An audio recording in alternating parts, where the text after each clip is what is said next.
fuzzy, silvery white and super cute. This is how I describe the plant we'll be looking at today.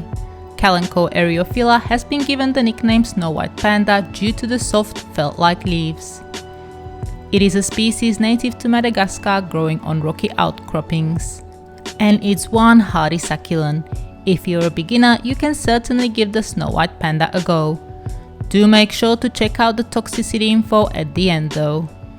This plant is a small shrub and grows multiple branches.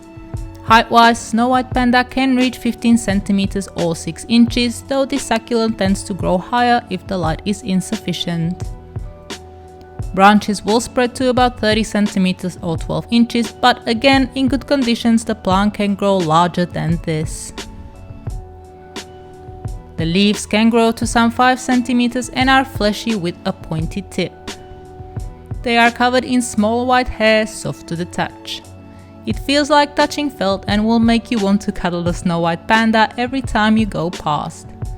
When I have this plant at the markets, people love touching it.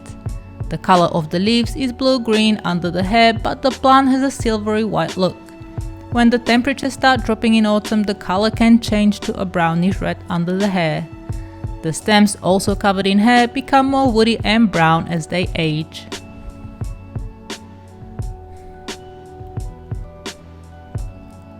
Kalanchoe Eriophylla grows best outdoors in plenty of sun.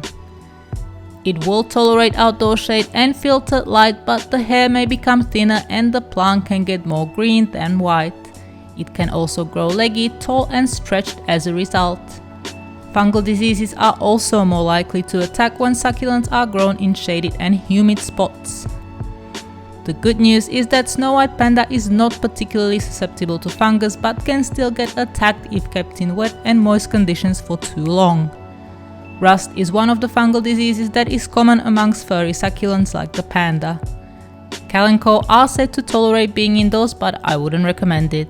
They can grow very tall with big gaps between the leaves which can droop. It should however be fine for overwintering and short stays indoors as long as it's kept in super bright spots. It will stand out best in pots due to its smaller size, but can also be grown in frost-free gardens. If grown in pots, repotting every year or so will ensure a healthy plant that will keep on growing, producing new branches. While Snow White Panda may tolerate being root-bound, it can lose a few of the bottom leaves as a result. It may also not grow big if not given enough root space. If you only get light frosts and no snow during winter, you can grow this succulent in the garden. To help it establish and grow better, mix any type of potting mix in with the garden soil.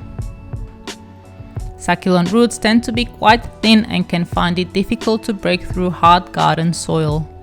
By cultivating and mixing in a bit of potting mix, you'll add nutrients and improve the soil structure. If you want to grow this succulent in the garden, it's best to choose a slope, raised beds or a spot where water doesn't pool after the rain to discourage rot. In pots, the best medium to use is succulent potting mix. It will have the right pH and nutrients tailored to succulent plants. As mentioned earlier, when planting in the garden, make sure to cultivate the soil. My personal experience with Eriophylla is that despite the hair, it's remarkably tolerant of rain and overwatering. I've grown about 100 of these plants so far and they seem to be perfectly happy outdoors even when it rains a lot. They are however planted in very well draining potting mix and in a sunny position. This is important as when succulents have good potting medium and position, they are more likely to deal with wet weather well. But if you are worried, bring them under cover during prolonged rain. If grown under cover, water well once the potting mix dries up completely from previous watering.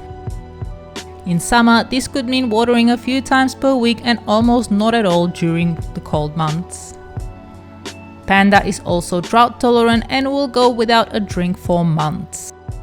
I wouldn't recommend leaving it dry for too long as it may start losing leaves. Succulents often shed bottom leaves when they think they're in drought.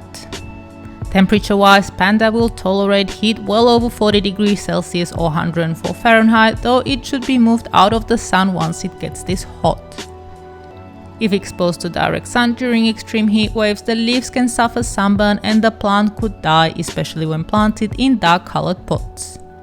This plant is very mildly frost tolerant to about -Celsius or 30 Fahrenheit, but will easily die if the frost settles for too long.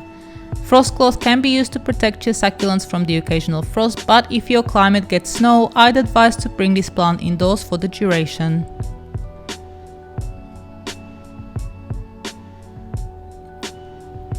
Snow White Panda can be propagated from seed, leaf and cuttings. Seed propagation is in my opinion not worth trying, as it can take too long and it can be hard to find a reliable seed seller. For fast results, propagating cuttings of branches is the best method. Smaller as well as bigger branches can be used. It is best, however, not to go too small. Once you have your cuttings, they should be left to dry for about 24 hours. This will help seal the wound, preventing harmful bacteria and disease getting into the cuttings. Cuttings can then be planted into pots filled with succulent potting mix and transplanted into the garden or a bigger pot once enough roots develop. First roots should start growing in 2 to 4 weeks and the plant will be ready to transplant in approximately 2 to 3 months. If you're after lots of babies, propagating leaves is the way to go. The leaves separate easily and have a good success rate. Try to go for the biggest leaves. After separating a few, leave the leaves in a tray in a bright but shaded spot and wait for leaf babies to emerge. Once there's new growth, plant the leaves in trays or pots filled with succulent potting mix and wait a few months until the roots have grown well into the pots. Propagating in general is best done in spring. Summer is usually also good, but do be careful to protect your cuttings and leaves from strong sun as they burn easily. In climates where autumn and winter are mild, you can also propagate cuttings at the beginning of autumn. Personally, I stop propagating leaves by early to mid-summer so the plant has a chance to develop before winter.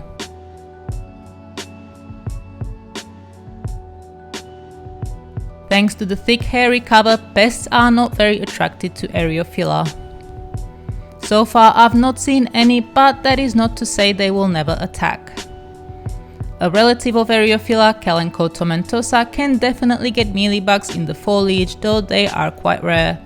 Mealybugs can also be very hard to spot in the white hairs, as they themselves are white and often hide in a cottony cocoon. I'd definitely keep an eye out for them. Root mealybugs are very common and can attack the roots, especially when the plant is root bound. This is why I recommend reporting or at least checking on the health of the roots every so often. Bigger pests such as snails, slug, caterpillars and grasshoppers don't usually bother this plant either. But if you do see larger chunks go missing, one of them is likely to be the culprit.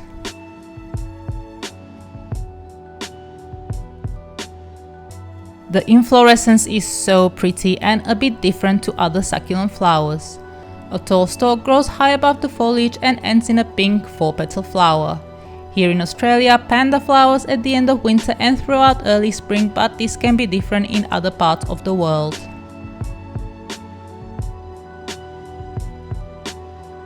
While the flowers are beautiful, they can be highly toxic to our furry friends. The whole plant is a bit toxic when ingested, but the highest concentrations are found in the flowers. Dogs and cats can get into serious trouble and even die if they eat this plant due to the cardiac glycosides present within. Humans can also fall ill, but it's not likely to affect us as much. To be on the safe side, any Kalanchoe should either be well out of pets and kids' reach or not grown altogether. And on this sad note, it's time to end. I hope this video was useful, and if you have anything to add or would like to ask a question, you can do so in the comments below. To learn more about succulents, hit the subscribe button or go to succulentgrowingtips.com. Thank you so very much for watching.